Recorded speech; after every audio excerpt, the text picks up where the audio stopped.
Okay, hello everybody, let's do a little recap of today's lesson. So we're on lesson 2-3 in our book, and I'm on page 208. So here's what we talked about.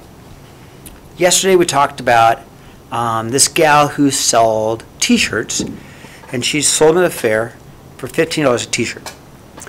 But today it's a little bit different because she's going to give away 3 free t-shirts. So if you give away 3 free t-shirts, then you've lost money. I mean, this is money that you're going to lose. So we regraphed it, and the graph, here's the number of t-shirts. So she's got 3 free t-shirts, which means she's got to sell 3 to make 0 money. So she has to now sell 3 to break even, and that's where that is. That's breaking free, okay? Making so that you sell 3 and you break even.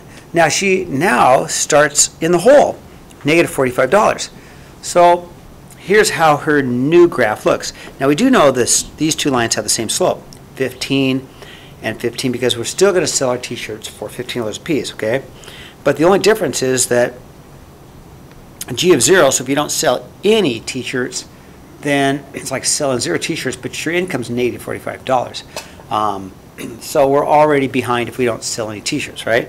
And we said, well, G of t is where the graph is 0, so that's right there. That's my 0, okay? And it represents 3 t-shirts or an income of 0. So you got to, if you sold 3 t-shirts, then you'd make up for the 3 that you gave away, and you'd have an income of 0. So that's what that point represents, okay? Now we realize there's 2 ways to write this. One is the $15 with the t minus 3, so you lost. We gave away 3 t-shirts, that's the minus 3. Or you can read it like this as 15t minus 45, because that's how much money you're behind. That's how much money you're behind. This is how many t-shirts you're behind, okay? And we just distributed to prove the same equation. Of course, they're the same equation. So then, okay, we said, okay, under a new equation, she wants to make $100. So we set it equal to $100, and we solved, okay? Set it equal to 100, 15t minus 45.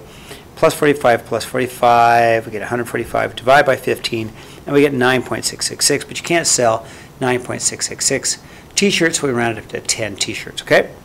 What it means, well, we know that t is the number of t-shirts, G of t is our income. I like I of t better, but they use G. I don't know why they use G. For my income, 15 represents 15, selling 15 t-shirts. T minus 3, that's my giving away 3 t-shirts. So I have 3 less t-shirts. 15t is the price per t-shirt, and negative 45, that's the y-intercept, or it's like negative $45 at the start of the day, okay? I turn the page, and real quickly, the book goes into this whole thing about polynomials. So that's a quadratic because it's got an x squared. That's a cubic because it's got an x cubed. But what we want to talk specifically for us is linear. We know it's linear if it's just a plain old x. Its exponent would be an x to the 1. You don't see the 1, but it is an invisible 1, okay? These are things we'll talk about in geometry. These are things we'll talk about in algebra 2, okay? So then we went back and we took a look at our graph again. We said, identify the slope. Well, the slope's easy because it's up 30 over 2, or we know it's 15 because it's $15 per t-shirt. The y-intercept is negative $45 because that's, you know, your y-intercept, and if you don't sell any t-shirts, you're already negative $45 in the hole. So our equation was G of t equals 15t minus 45, okay? We again talked about the 0 function, okay? The 0 function is where it crosses the x-axis, where it crosses the x-axis. And to get the 0, you take this expression, whatever's there, and you set it equals 0, and you get 3, okay?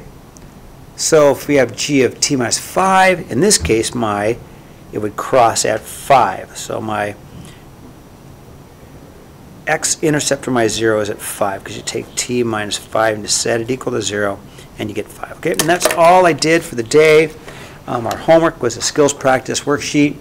There's pages 89 and 87 for our skills worksheet. Okay, so that's all I have, and I will see you tomorrow.